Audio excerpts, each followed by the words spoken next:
Hello my dear students.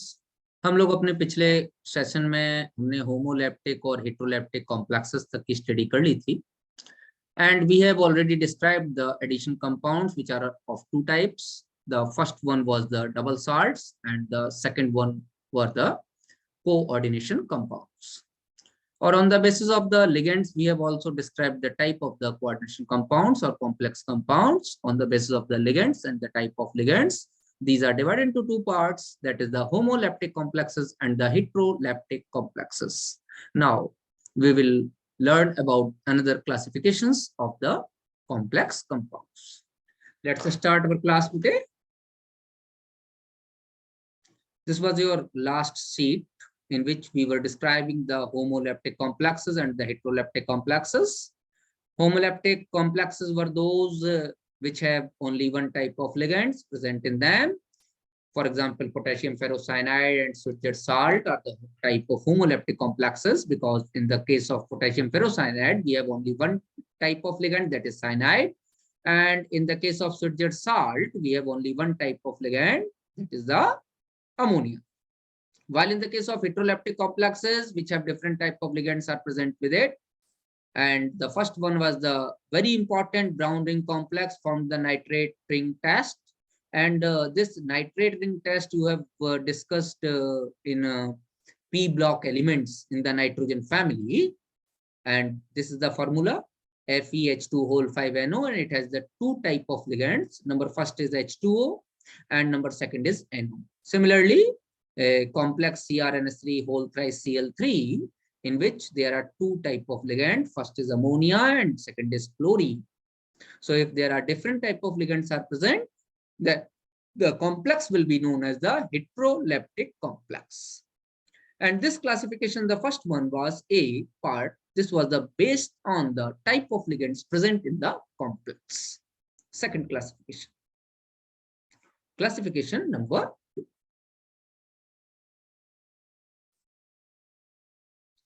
देखिए एक bullet बना देता हूं मैं आपको. बी पार्ट किसका? क्लासिफिकेशन का. On the basis of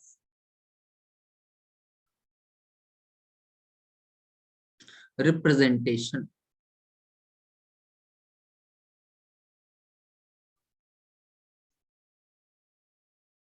these are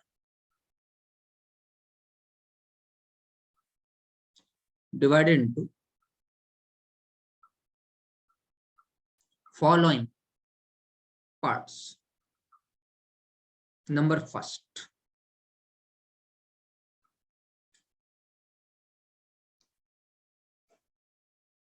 सबसे पहला anionic complexes.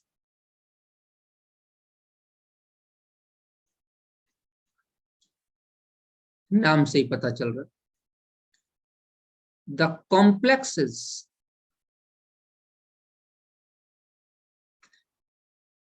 anion, complex anion. देखिए एग्जाम्पल बताते. K4 FeCN whole 6, ये कॉम्प्लेक्स एनायन है.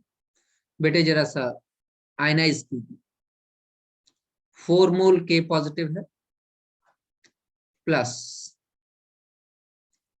FeCN whole 6 पर 4 नेगेटिव है. This cation is simple cation. Simple cation. And this anion is complex.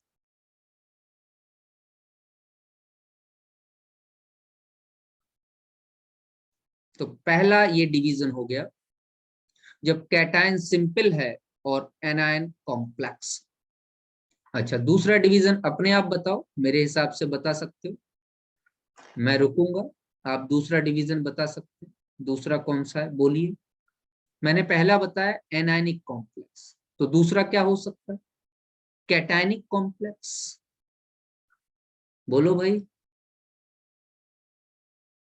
Very good Akshay, cationic complex. Very good महक। दूसरा हो सकता है कैटायनिक कॉम्प्लेक्स। मैं क्या लिखूंगा इसमें? The complex is cation. अच्छा, कोई एग्जाम्पल बताऊं? हाँ, एग्जाम्पल बताता हूं।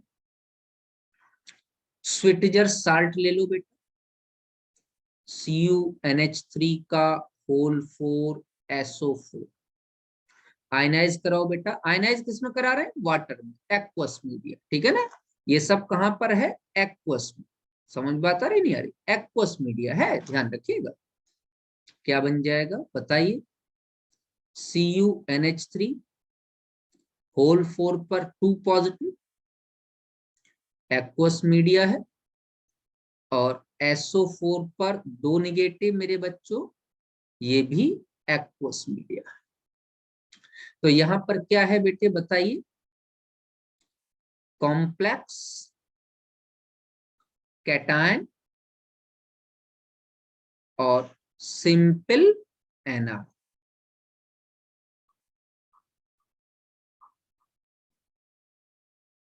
बोलो भैया, क्लियर? मेरी बात समझ में आ रही नहीं आ रही? मैं कहता हूं और एक आप लोग आयनाइज कराइए मेरे साथ। AgNH3 whole twice Cl। बेटा आयनाइज करो। AgNH3 होल ट्वाइस पर एक पॉजिटिव। क्यों? क्योंकि Cl पे एक निगेटिव आएगा, तो पॉजिटिव निगेटिव सेम होने चाहिए, तभी तो कॉम्प्लेक्स बनेगा। बोलो भैया। तो यहाँ पर एक पॉजिटिव एक निगेटिव सेम, यही cation is complex and anion is simple. Then this type of complexes will known as cationic complexes। तो वहां पे एनायनिक कॉम्प्लेक्सेस हैं, यहाँ कैटायनिक। दो पार्ट तो ये हो गए मेरे बच्चे। तीसरा पार्ट देखिए जरा ध्यान से। Third part, when cation and anion both are complex। देखिए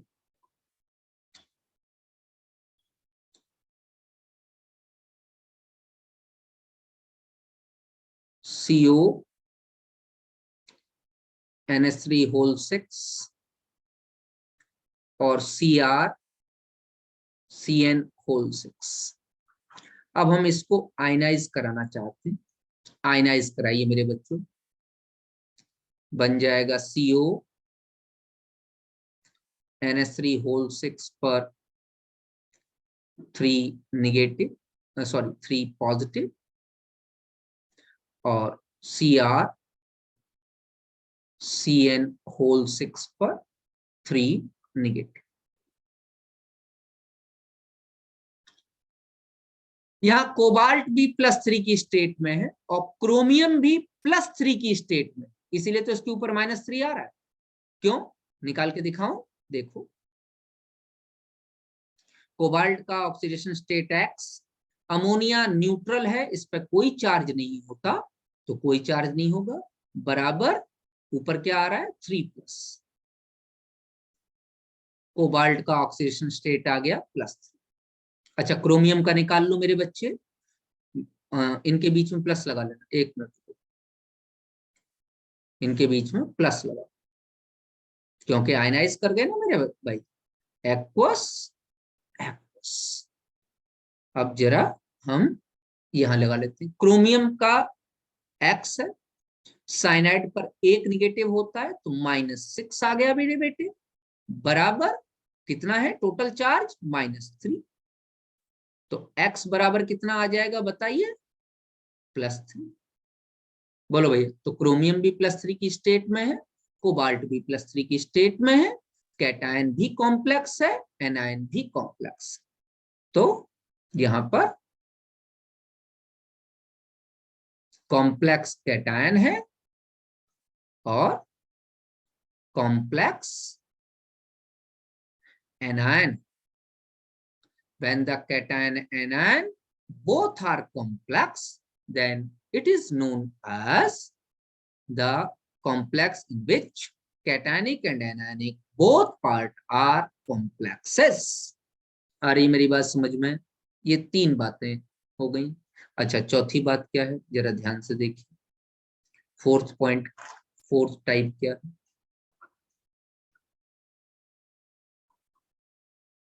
न्यूट्रल कॉम्प्लेक्सेस।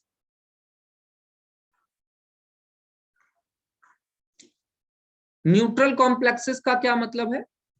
उस पर कोई चार्ज नहीं। जैसे एग्जाम्पल देखिए, FeCO होल 5, ये न्यूट्रल कॉम्प्लेक्स।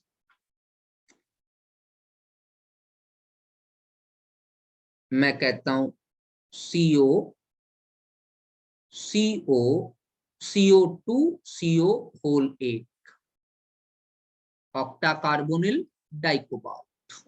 ये क्या है? न्यूट्रल कॉम्प्लेक्सेस है, इस पर कोई चार्ज, मतलब these complexes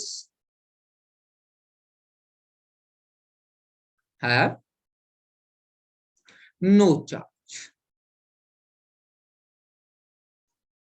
इन कॉम्प्लेक्सेस के पास कोई चार्ज नहीं है, these are neutral complexes। तो ये चार पार्ट आपके आगे बेटे। पहला है when the cation is complex, दूसरा है when the anion is complex, तीसरा है when the cation and anion both are complex, और चौथा क्या है?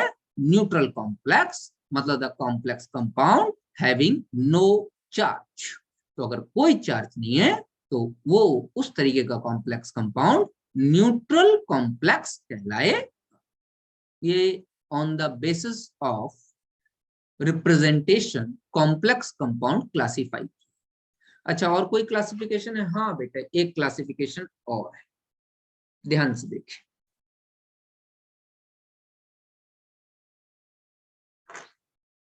अगला बुलेट बना रहा हूं, क्लासिफिकेशन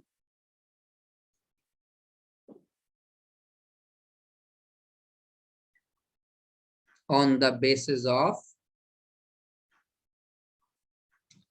percentage ionization। ये थोड़ा सा कंफ्यूजिंग पार्ट है, मेरे साथ ध्यान से देखिए। इसके बेसिस पर इनको दो पार्ट्स में क्लासिफाई किया गया। नंबर फर्स्ट, परफेक्ट कॉम्प्लेक्सेस, और नंबर सेकंड, इम्परफेक्ट कॉम्प्लेक्सेस।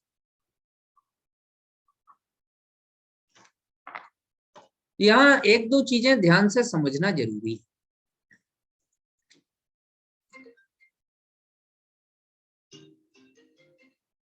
मैं ये बता रहा था आप लोगों को कि परफेक्ट और इम्परफेक्ट कॉम्प्लेक्सेस को थोड़ा सा समझना पड़ेगा। परफेक्ट का मतलब है कितने भी डाइल्यूशन पर वो आयनाइज नहीं कर रहा, और कॉम्प्लेक्स के अंदर प्रेजेंट आयन कभी भी अपना टेस्ट नहीं दे रहे। I can say that these are relatively more stable. imperfect complexes are relatively less stable। Relatively है बेटे, ध्यान रखिए कि बहुत ज्यादा डाइल्यूशन कर दिया, उस समय आयनाइज हो गया, और इतनी क्वांटिटी में आयनाइज कर गया कि प्रेसिपिटेट दे दे या टेस्ट दे दे। तो इम्परफेक्ट कॉम्प्लेक्सेस में अगर इम्परफेक्शन बहुत ज्यादा बढ़ जाएगा तो ऐसा लगने लगेगा कि डबल साल्ट की तरह बिहेव करने लगा। तो there is a very fine line in between the very imperfect complexes and double salts, लेकिन ऐसा बहुत रेयर केसेस में है। तो चलिए हम लोग दोनों को एग्जाम्पल लिख लेते हैं बेटे। और मैं आपको विद एग्जाम्पल इसको समझाने की कोशिश करूंगा कि किस तरीके से इम्परफेक्शन आता है। पहले बात तो परफेक्ट कॉम्प्लेक्सेस लिखते हैं। सबसे पहला perfect complexes,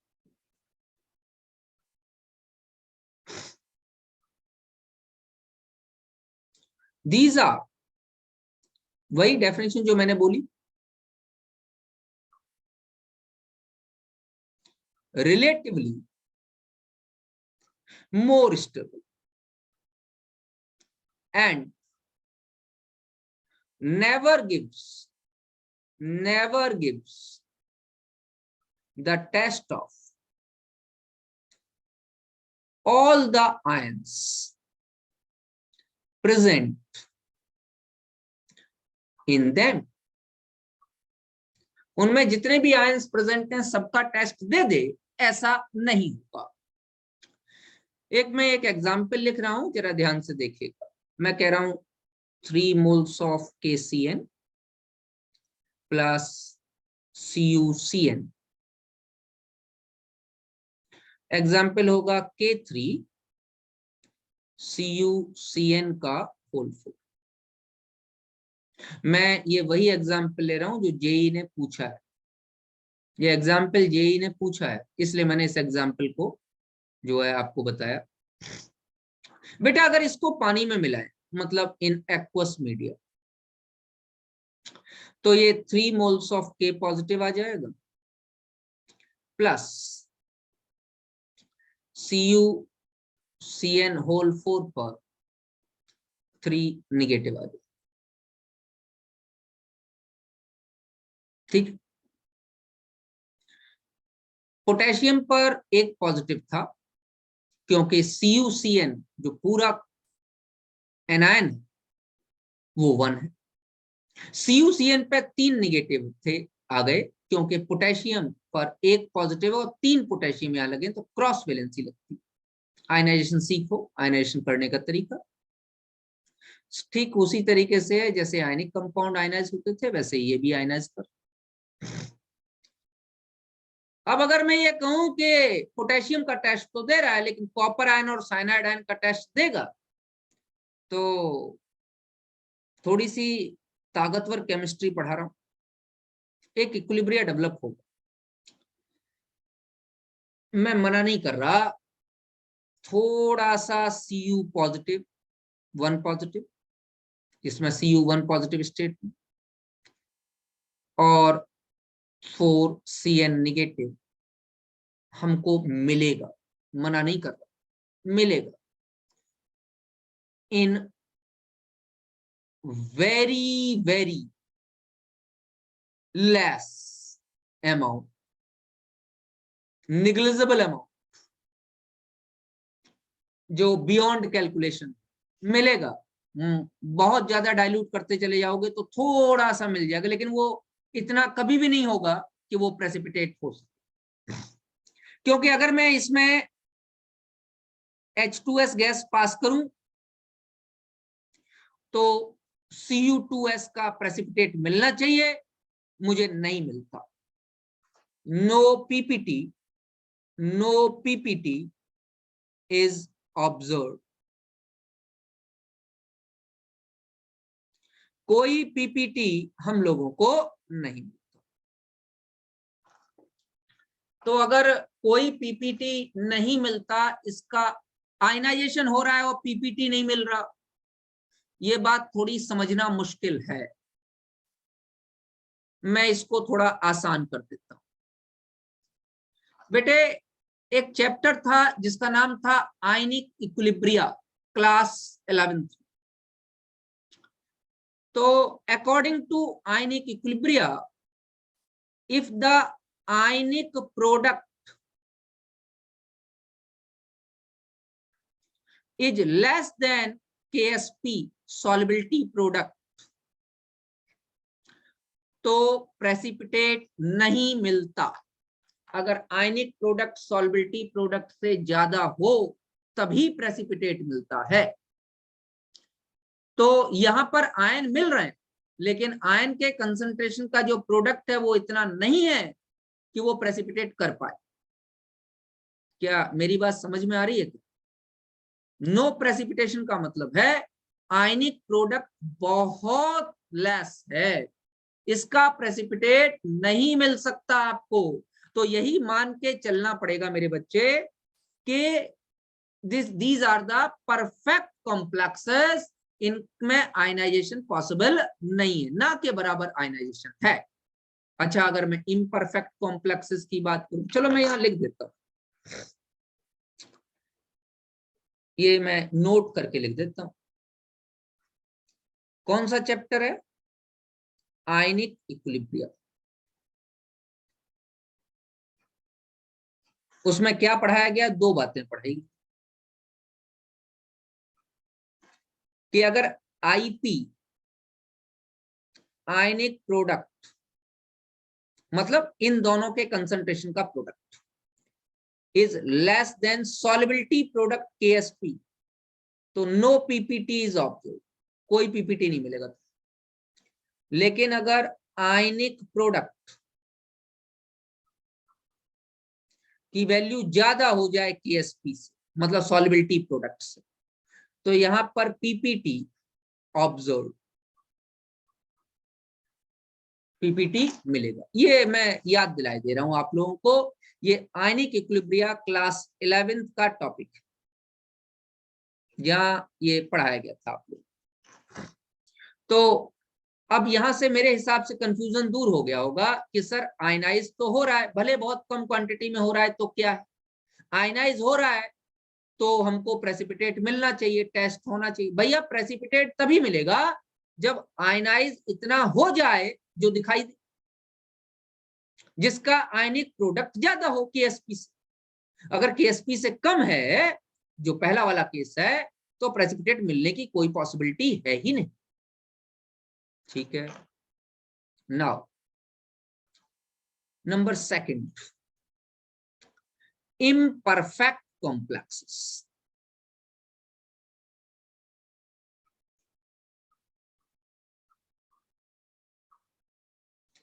Imperfect complexes.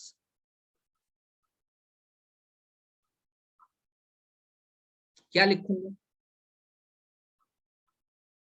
These are relatively less stable and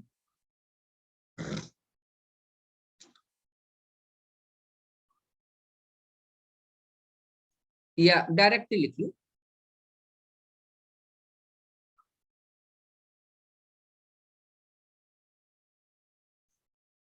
gives the test of ions present in them. ये दे देते, ये ध्यान रखना, देते ये तभी हैं जिस केस में जो है आयनाइजेशन बहुत ज्यादा हो जाए, इनफाइनाइट डाइल्यूशन हो जाए, एक्सट्रीम कंडीशन। नॉर्मली नहीं देंगे, ऐसे आपने पानी मिला दिया और ये आयनाइज कर रहा है, उस समय सारा आयनाइज हो जाए, ऐसा नहीं होगा। अगर ऐसा होगा तो ये डबल साल्ट हो जाए। एक्सट्रीम कंडीशंस में ही ऐसा होता है कि ये दे देते। चलिए बातचीत कर लेते हैं एक्सट्रीम कंडीशंस की। 2 मोल KCN है, इसकी रिएक्शन कराइए CD cadmium cyanide CN whole twice, एक एडिशन कंपाउंड बनेगा K2 CD CN होल 4। दिखाई दे रहा है ना बनता हुआ? CN 4 थे तो मैंने 4 लिख दी, एक कैडमियम है और 2 पोटेशियम है, तो K2 CD CN होल। बेटा आयनाइज कराइए, कैसे टूटेगा बेटा अपने आप बताइए? 2 मोल तो K पॉजिटिव आ जाए, साथ में क्या बन जाएगा? CD CN sorry whole 4 whole 4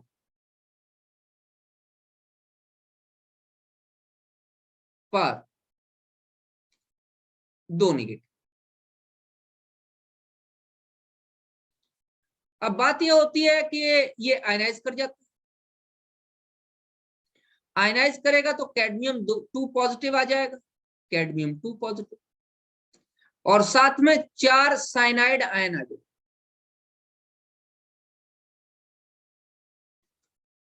अब इस केस में अगर मैं H2S गैस पास करा दूं तो यहां पर जो है हमको CDS का PPT मिल जाता है। ध्यान रखिएगा, कैडमियम सल्फाइड का जो PPT होता है उसका कलर येलो, तो CDS का PPT हमको मिल जाता है। भाई कैडमियम का आयन का टेस्ट दे रहा है, यही इम्परफेक्शन है, नहीं देना चाहिए। क्या बहुत ज्यादा क्वांटिटी में आयनाइज कर गया? नहीं नहीं, थोड़ी सी ज्यादा क्वांटिटी में आयनाइज कर गया। कितनी ज्यादा क्वांटिटी में? तो मैं लिखूंगा here ionic product, the product of concentration of ions, ionic product becomes greater than KSP। KSP क्या है? solubility product, solubility product। KSP से ज्यादा हो गया हमारा आयनिक प्रोडक्ट। तो अगर आयनिक प्रोडक्ट KSP से ज्यादा हो जाएगा मतलब कुछ ज्यादा क्वांटिटी में आयनाइज कर गया, इतनी क्वांटिटी में आयनाइज कर गया है कि ये टेस्ट देगा। तो ये एक टाइप हो गया जिसको हम कह सकते हैं परफेक्ट एंड इम्परफेक्ट कॉम्प्लेक्सेस। और जो लास्ट लाइन में बोल रहा था वो मैं लिखे दे रहा हूं आपके लिए कि we can say that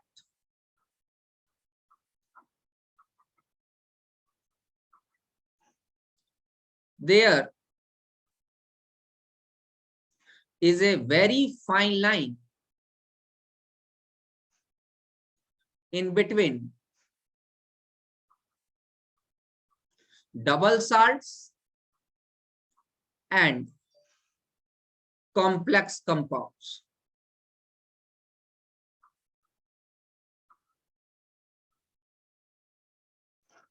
double salts और कॉम्प्लेक्स कंपाउंड्स के बीच में एक बहुत पतली सी लकीर है। आप लोगों को ये बात समझनी पड़ेगी कि कौन से सब्सटेंसेस डबल साल्ट हैं। डबल साल्ट वो सब्सटेंसेस हैं जो आयनाइजेशन के लिए रेजिस्ट करते ही नहीं है, लगातार आयनाइज करते ही रहते हैं, ठीक है ना। उनमें हमको ये नहीं देखना पड़ता कि आयनिक प्रोडक्ट ज्यादा है नहीं, क्योंकि ज्यादा होता ही है हमेशा, उसमें आयन सारे के सारे टेस्ट देने के लिए राजी। मेरी बात समझ में आ गई नहीं आ गई? उसमें सारे के सारे आयंस टेस्ट देने के लिए राजी। तो ये बेटे आप लोगों का जो है मैंने क्लासिफिकेशन करा दिया, जिस क्लासिफिकेशन के बेसिस पर हम लोग जो है कॉम्प्लेक्सेस को क्लासिफाई कर सकते हैं। अब सबसे बड़ी बात है कि अगर कॉम्प्लेक्स पढ़ना है तो कॉम्प्लेक्स के बारे में, कॉम्प्लेक्स जो होता है उसके बारे में एक एक पार्ट हमको पढ़ना पड़ेगा। पहला पार्ट कॉम्प्लेक्स के बारे में, पहला पार्ट मैंने पहले भी बताया, अभी भी बता रहा हूं। कॉम्प्लेक्स में पहला पार्ट है central metal atom. Central metal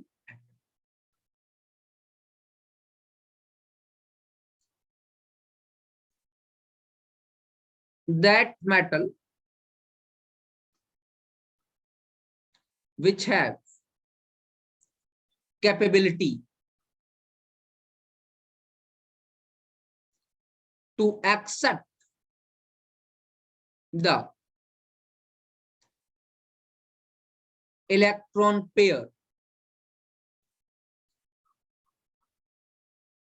donated by the ligands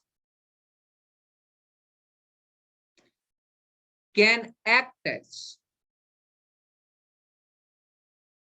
central metal atom। Mostly these are from D block of the periodic table. Actually, the D block elements have vacant orbitals for the acceptance of electron pair donated by the ligands.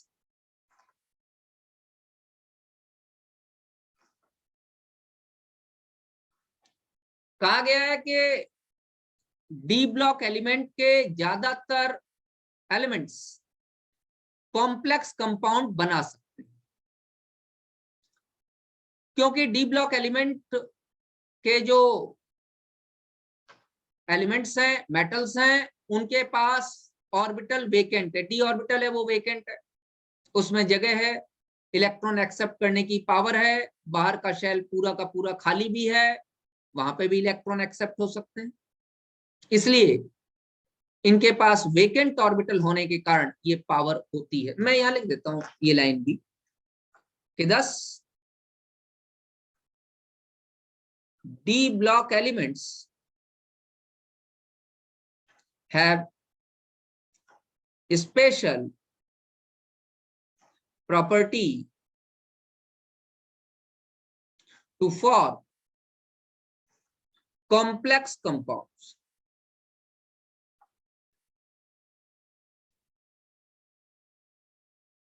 ये एक special property इनके पास present थी कि D block element complex compound बना सकते हैं। अधिकतर आपको कॉम्प्लेक्सेस में जो सेंट्रल मेटल एटम मिलेगा वो डी ब्लॉक एलिमेंट का ही मिलेगा। ये पहला पार्ट। बेटा दूसरा पार्ट है लिगेंड, और लिगेंड के बारे में हमने अभी पढ़ा कि ligands are those species which donates electron pair to central metal atom. इसके बारे में हम अपने नेक्स्ट लेक्चर में डिस्क्राइब करेंगे कि लिगेंड्स क्या होते हैं, कितने तरीके के होते हैं और कैसे कैसे इन्हें क्लासिफाई किया जा सकता है। लिगेंड का टॉपिक काफी इंपॉर्टेंट है और काफी लंबा टॉपिक है, ध्यान रखिएगा इस चीज को, ठीक है ना। तो नेक्स्ट लेक्चर में हम लोग बेटे इसको लिगेंड्स डिस्क्राइब करेंगे। आज की बात सबको समझ में आ गई? चलिए, वेरी गुड।